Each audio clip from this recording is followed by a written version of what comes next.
ضلع ٹھٹہ میں پانی کی قلت کے خلاف سینکڑوں لوگوں کا مین قومی شاہراہ پر دھرنا۔ عید کے تیسرے دن کنجر جھیل تفریح آئے ہوئے سیاحوں کی سینکڑوں گاڑیاں بھی دھرنے میں پھنس گئی۔ ٹھٹہ ضلع میں 2 ماہ سے پانی کی شدید قلت کے خلاف قوم پرست سیاسی سماجی تنظیموں اور شہریوں نے چتوچند کے مقام پر مین قومی شاہراہ پر دھرنا دیا۔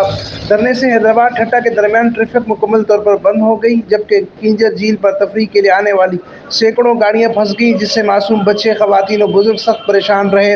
وزیر اعلیٰ سندھ کے معاون خصوصی ریاض شاہ شیرازی بھی دھرنے میں شریک۔ دھرنے میں زمیندار رہنما Haji Hassan Jakro, Hanif Soomro, S T P صدر سید جلال شاہ، راجو قریشی، اعجاز جاکرو نے کہا کہ پانی کی قلت جان بوجھ کر پیدا کی گئی ہے۔ ایک طرف سندھ دریا کے پانی پر ڈاکہ ڈال کر سارے سندھ، خاص طور سے لاڑ والے خطے اور ساحلی پٹی کو خشک کر دیا گیا ہے، دوسری طرف محکمہ آب پاشی کی بد انتظامی کی وجہ سے کھاروچان، گوڑا باڑی، میرپور ساکرو اور ٹھٹہ تعلقہ میں پانی کی شدید قلت نے صرف زرعی معیشت تباہ کر دی ہے، بلکہ پینے کے پانی بھی شدید قلت ہو گئی ہے، جس سے شہری علاقے بھی متاثر ہوئے ہیں اور جانوروں کے پینے تک کا پانی بھی ختم ہو چکا ہے۔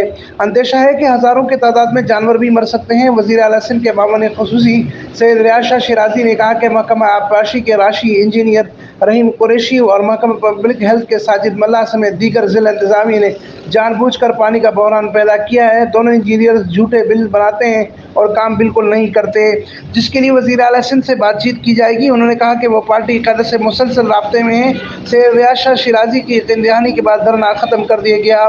دوسری جانب سندھ میں پانی کی قلت کے خلاف ٹھٹہ و بدین میں لگے جانے والے دھرنوں کا وزیر اعلیٰ سندھ سید مراد علی شاہ نے فوری نوٹس لیتے ہوئے متعلقہ اداروں کو پابند کیا ہے کہ وہ فوری پانی بحران کو دیکھیں اور انصاف سے پانی کی تقسیم کو یقینی بنائیں۔ امین فاروقی، فائرسٹون نیوز، ٹھٹہ، سندھ۔